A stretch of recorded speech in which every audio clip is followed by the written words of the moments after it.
माँ, जो भी चाहिए हमें कहो ना, यूं बिस्तर से मत उठा करो। तुम्हें जो भी चाहिए हम हाथ पर ला कर देंगे।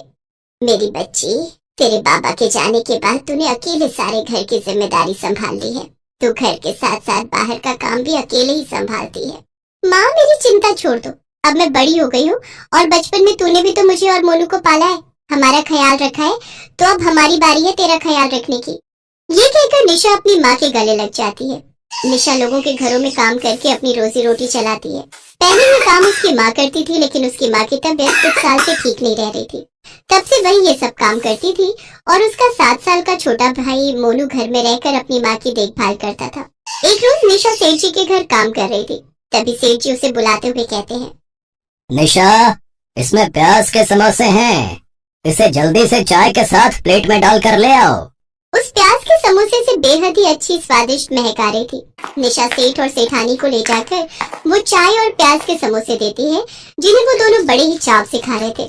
निशा का भी बड़ा मन था उन्हें खाने का, लेकिन फिर वो अपना मन मार कर रह जाती है कि निशा को सेठानी उसकी तनख्वाह देती है।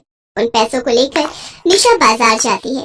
घर में राशन भी नहीं है और माँ की दवाइयाँ भी खत्म हो गई है। पहले चलकर ये सब सामान ले लेती हूँ। तभी बाजार में उसे प्याज समोसे वाले का ठेला दिखता है, जिसे देख निशा उसके पास जाती है। भैया, ये प्याज का समोसा कितने का है? पूरे 50 रुपया का है मैडम। अरे बाप रे, ये तो बड़ा ही महंगा है। इतने में तो हमारे घर की 2 दिन की सब्जी आ जाती है। ये सोचकर निशा वहाँ से चली जाती है।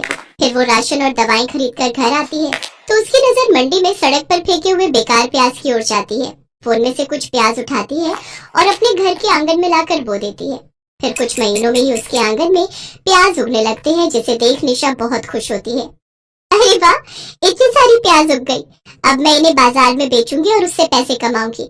लेकिन उससे पहले मैं इनसे प्याज के समोसे बनाऊंगी और अपने छोटे भाई और माँ को भी खिलाऊंगी। वैसे भी हम गरीबों के नसीब में कहाँ है कि हम बाहर से इतने महंगे प्याज के समोसे खा सके। निशा उन प्याजों को धोकर उन्हें कद्दूकस कर लेती है। फिर उसमें हरा धनिया, मिर्च मसाले और स्वादिष्ट सा पेस्ट बनाकर तैयार कर लेती है।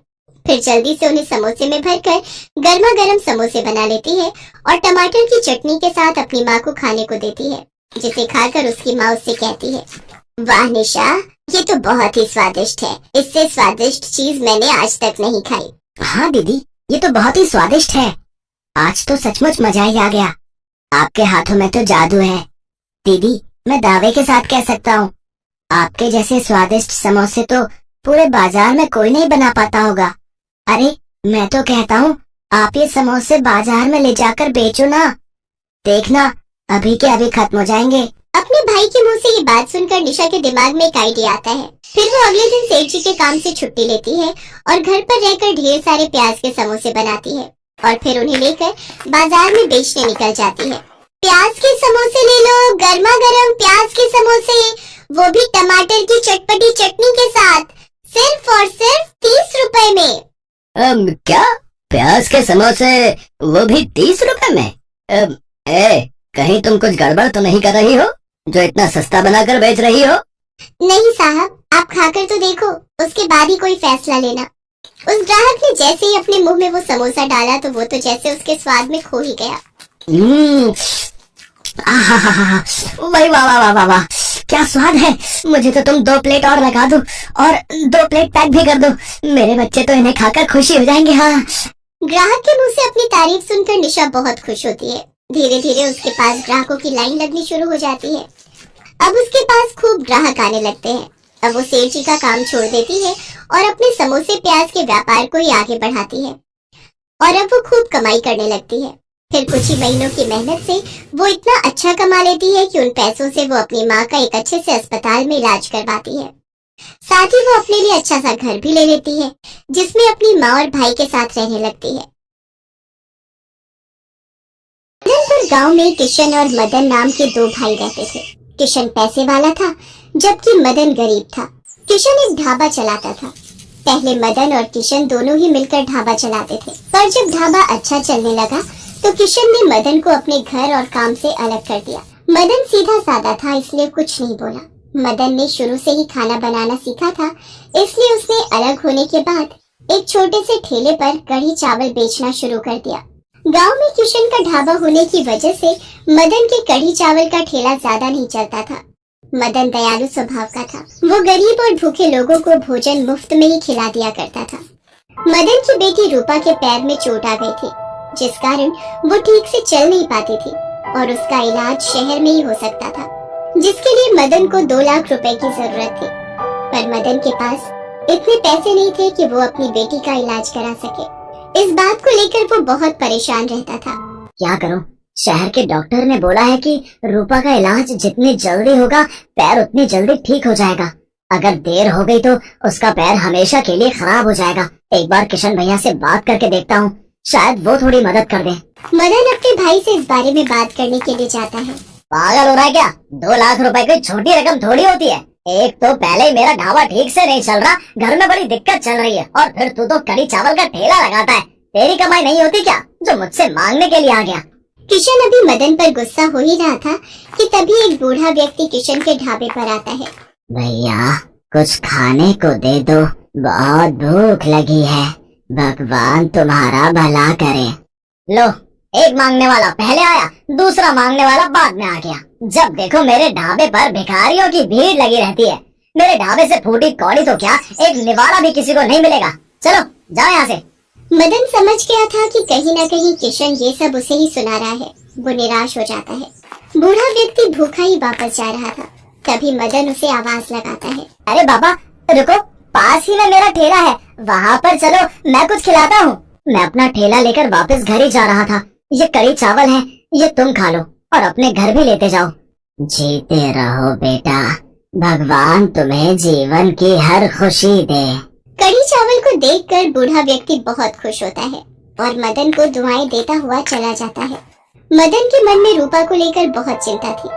ऐसे ही दिन बीत रहे थे, पर मदन पैसों का कोई भी इंतजाम नहीं कर पाता। एक दिन मदन जब कड़ी चावल का ठेला लगा रहा था, तभी वहाँ से कुछ साधु महात्मा गुजर रहे थे। सभी महात्मा बहुत भूखे थे। वो आपस में बात करने लगे। बहुत भूख लगी है।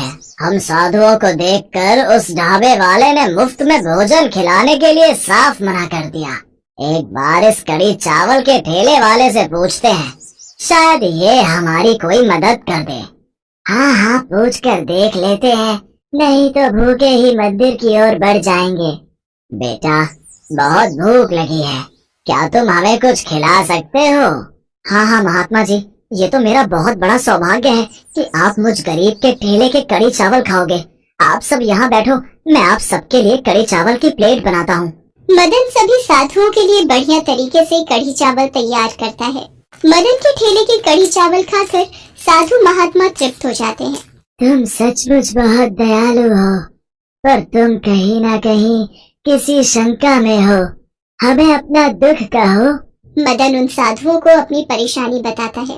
तुम्हें परेशान होने की कोई आवश्यकता नहीं है।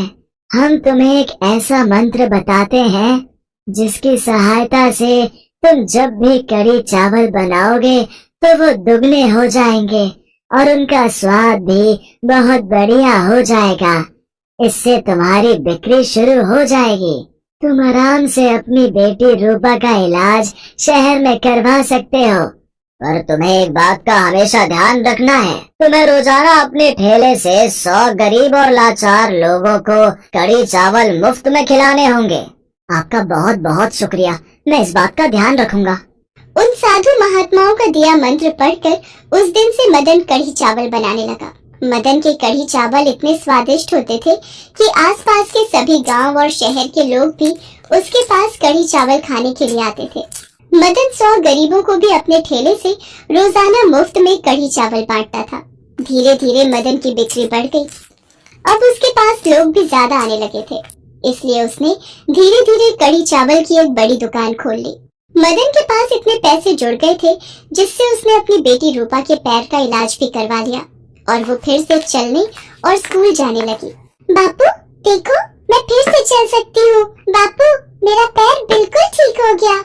आज मैं सचमुच अपनी बच्ची के लिए बहुत खुश हूँ। उन साधु महात्माओं ने आपको वो मंत्र देकर हमारे जीवन के सारे दुख दूर कर दिए। हाँ जानकी, तुम बिल्कुल ठीक कह रही हो। वो साधु महात्मा तो कोई भगवान का रूप बनकर आए थे। मेरी बेटी का पैर ठीक हो गया, बस मेरे लिए तो यही बहुत खुशी की बात है। किशन को जब मदन की तरक्की के बारे में पता चलता है तो वो अपना सा मुंह लेकर रह जाता है। मदन को दूसरों की भलाई करने का फल मिल गया था और उसके जीवन में ढेर सारी खुशियां आ जाती हैं। कहते हैं जो दूसरों का भला करता है भगवान सदैव उनकी सहायता करता है।